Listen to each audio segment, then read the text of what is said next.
ডাকসু নির্বাচনের খবরাখবর এখন জানাবো। স্ব কেন্দ্র হল সংসদের ফলাফল আর সিনেটের বাইরের সিঁড়িতে ডাকসুর ফলাফল ঘোষণা করা হবে।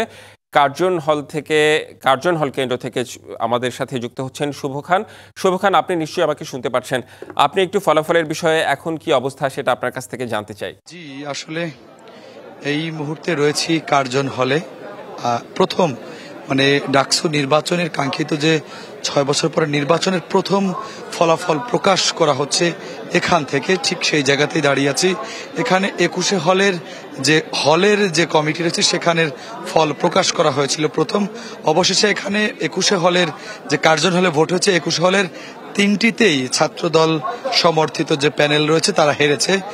ভিপি প্রার্থী, জিএস প্রার্থী, এজিএস প্রার্থী, তারা 3 জনই হেরেছে। তাদের চেয়ে বিপুল সংখ্যক ভোট বেশি পেয়েছে হচ্ছে ছাত্র শিবির সমর্থিত প্যানেল। শুভ খান, আপনার কাছ থেকে জানছিলাম একটু সার্বিক পরিস্থিতি সেখানকার কি রকম সেটি একটু আমাদেরকে যদি দেখাতেন, আমরা একটু দেখতে চাই, দর্শকদের জানাতে চাই। জি জি, এই মুহূর্তে যদি আপনাদেরকে বলি, এই মুহূর্তে কার্জন হলে ফল প্রকাশ করা হচ্ছে বেশ কিছু সময় ধরে।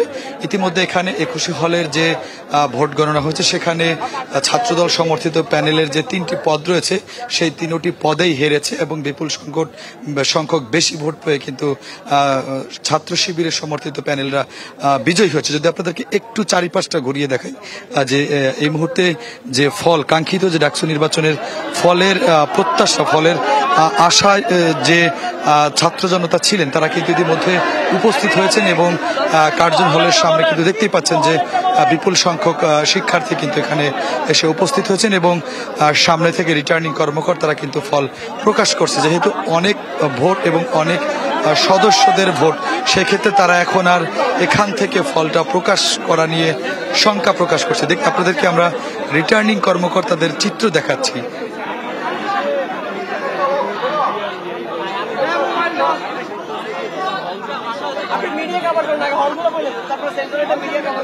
রিপোর্টার তারাও নিশ্চয়ই আমাদেরকে তথ্য জানাবেন কেন এত দেরি হচ্ছে ফলাফল ঘোষণা করার জন্য, সেই বিষয়গুলো জানতে চাবো। আপনার কাছে জানতে চাই যে আপনি কোনো অপ্রীতিকর অবস্থার সৃষ্টি দেখছেন কিনা এখন পর্যন্ত কার্জন হল কেন্দ্রে। শুভ খান, কোনো অপ্রীতিকর ঘটনা কিংবা কোনো রকম টান উত্তেজনা এমন কিছু মনে হচ্ছে আপনার? না, ভোট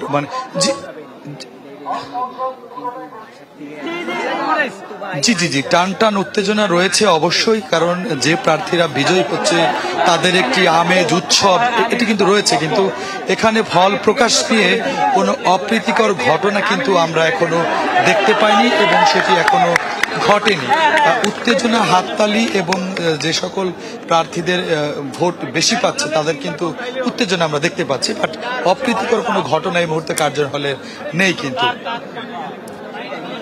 আপনাকে পরবর্তীতে আবারও আপনার কাছে আমরা আসবো। আমরা একটু সিনেট ভবনে চলে যেতে চাই। সেখানে আছেন আমাদের সহকর্মী আনোয়ার হোসেন। নিশ্চয়ই আপনি আমাকে শুনতে পাচ্ছেন। আপনার কাছে একটি বিষয় জানতে চাই যে এত সময় আসলে কেন লাগছে ফলাফল ঘোষণার জন্য, সেই বিষয়টি যদি আপনি আমাকে একটু বলতেন যে এত সময় লাগার কি কথা, আপনার পর্যবেক্ষণ কি বলে? রেদওয়ান, আমরা বলছিলাম আসলে এই বিষয়টি, আমরা যে তথ্যটি দিচ্ছিলাম বা এর আগেও যেটি বলা হচ্ছিল যে ডাকসু নির্বাচন, সেখানে এর আগেও আমরা প্রশাসন বা এই নির্বাচন যে কমিশন অর্থাৎ রিটার্নিং অফিসারের যে কার্যালয়, সেখান থেকেও একটি তথ্য আমরা পাচ্ছিলাম যে এই ফলাফল ঘোষণা করতে কিছুটা দেরি হবে। সেটি এমন হতে পারে 12টা বা 1টা, কিন্তু এটা যে আসলে এত বেশি দেরি হবে সেটা হয়তো আমরাও আসলে বুঝতে পারিনি বা ওইরকম আনুষ্ঠানিক কোনো কিছু জানানো হয়নি এই বিশ্ববিদ্যালয়ের যে রিটার্নিং অফিসার বা প্রশাসনের পক্ষ থেকে। তো এখন যেটি আসলে বোঝা যাচ্ছে যে পরবর্তীতে আমরা বুঝতে পারছি যে এই যে ওএমআর যে ফর্ম বা শিট আছে, তো এটি মেশিনের মাধ্যমে দিয়ে যে গণনা করা, সেই গণনার জন্যই কিন্তু আসলে মূলত একটু দেরি হচ্ছে। তো একটি তথ্য আছে বা এই যে ওয়েবার শিটগুলো আছে সেই শিটগুলো কিন্তু প্রথমে স্ক্যানিং করানো হয়েছে, তারপরে কিন্তু আসলে মেশিনে দেওয়া। তারপর এই কারণেই কিন্তু যতটুকু তথ্য আছে আমাদের কাছে যে এই ফলাফল ঘোষণার জন্য অনেকটাই বিলম্ব বা দেরি হওয়ার পেছনে কারণ রয়েছে। তবে আপনি নিশ্চয়ই দেখতে পাচ্ছেন সেটি হচ্ছে যে সিনেট ভবনে এখন যে একটি স্লোগান মুখর অবস্থা আপনারা দেখছেন, যে এখানে যারা প্রার্থী আছেন এবং সমর্থক যারা আছেন তারা কিছুক্ষণ পরপরই আসলে বিভিন্ন স্লোগানে মুখর করে রাখছেন এই সিনেট ভবনের যে হলরুমটি আছে সেখানে, অর্থাৎ অপেক্ষার যে জায়গাটি আপনি খবরেই বলছিলেন রেদওয়ান, সেটি হচ্ছে যে কার্জন হল যে ফলাফল ঘোষণা, সেই সঙ্গে অমর একুশ হলেও ফলাফল ঘোষণা করা হচ্ছে বা এরই মধ্যে চলছে এমনটা তথ্য আছে আমাদের কাছে। তো পর্যায়ক্রমে আসলে এই কেন্দ্রের যে ফলাফলগুলো আসলে ঘোষণা হবে এমন তথ্য, আর এই সিনেট ভবন এখান থেকে কিছু তথ্য যেমন প্রার্থী বা সমর্থক যারা আছেন তারাও আসলে তথ্যগুলো পাচ্ছেন সামাজিক যোগাযোগ মাধ্যমের কল্যাণে, প্রযুক্তি কল্যাণে। তো সেই জায়গা থেকে কখনো কখনো একটি উত্তপ্ত উত্তেজনার কিছুটা আবহ আমরা দেখছি এখানেও একটি আগ্রহের জায়গা থেকে কখন আসলে ফলাফলগুলো আসলে সামনে আসবে ডাকসু নির্বাচনের, এমন একটি বিষয় তো আছেই। তো অপেক্ষা নিশ্চয়ই আমরা আরও অল্প কিছুক্ষণের মধ্যেই হয়তো যে অন্যান্য কেন্দ্রগুলো আছে সেখানে ভোট গণনার যে নিশ্চয়ই আনোয়ার, শেষ করে যে ফলাফলের যে ঘোষণা শুরু হয়েছে সেটি হয়তো আরও পর্যায়ক্রমে সামনের দিকে এগোবে, তারপরে আসলে চূড়ান্ত যে ফলাফল সেই ফলাফলের জন্য তো আমরা অপেক্ষা করছি। আর এই সিনেট ভবন থেকে আসলে চূড়ান্ত ফলাফলটি ঘোষণা করা হবে, তখন তো নিশ্চয়ই আপনার মাধ্যমে আমরা দর্শকদেরকে জানাতে পারবো। জি, সেটির প্রতীক্ষায় সবাই, আসলে ফলাফলের প্রতীক্ষায় সবাই। আপনার কথা এবং সেখানকার চিত্র দেখে আসলে বুঝতে পারছি সেখানে কখনো একটা উত্তেজনা বিরাজ করছে, কখনো স্লোগান দিচ্ছে সেখানে শিক্ষার্থীরা। আমাদের আরেক সহকর্মী আছে সুলতানা স্বর্ণা, আমরা একটু তার কাছে যেতে চাই। সুলতানা স্বর্ণা, আপনি সিনেট ভবনের বাইরে আছেন, সিনেট ভবনের ভেতরে রয়েছেন আমাদের আরেক সহকর্মী আনোয়ার হোসেন। সুলতানা স্বর্ণা, আপনার কাছে এই মুহূর্তে পারিপার্শ্বিক পরিবেশ একটু দেখতে চাই আপনার মাধ্যমে। শিক্ষার্থীরা কি বলছেন ফলাফল নিয়ে, আসলে কি প্রেডিকশন, কিংবা এখনো ফলাফল ঘোষণা তো হয়নি, জানতে চাই আপনার পর্যবেক্ষণ। নির্বাচনের আজ সারাদিন অনুষ্ঠিত হলো যে ভোট বিপ্লবের কথা আসলে গত কয়েকদিন ধরে বিভিন্ন প্যানেল করে আসছিল ভোট বিপ্লবের রায় দেখতে এবং সেই ফলাফল নিতেই কিন্তু শিক্ষার্থীদের এই হল। এবং আমরা রাত 11টার কিছু পর থেকেই কিন্তু লক্ষ্য করেছি ছাত্রদের বিভিন্ন হল থেকে কিন্তু তারা এসেছেন, অর্থাৎ বিশেষ করে আমি যদি বলি আমরা সিনেট হলের একদম পাশে হাজী মোহাম্মদ মুহসিন হল, সূর্য সেন হল এবং বিজয় 71 হলের ছাত্ররা কিন্তু সিনেট ভবনে যারা আজ এখানে ভোট দিয়েছেন তারা ভিড় করছেন।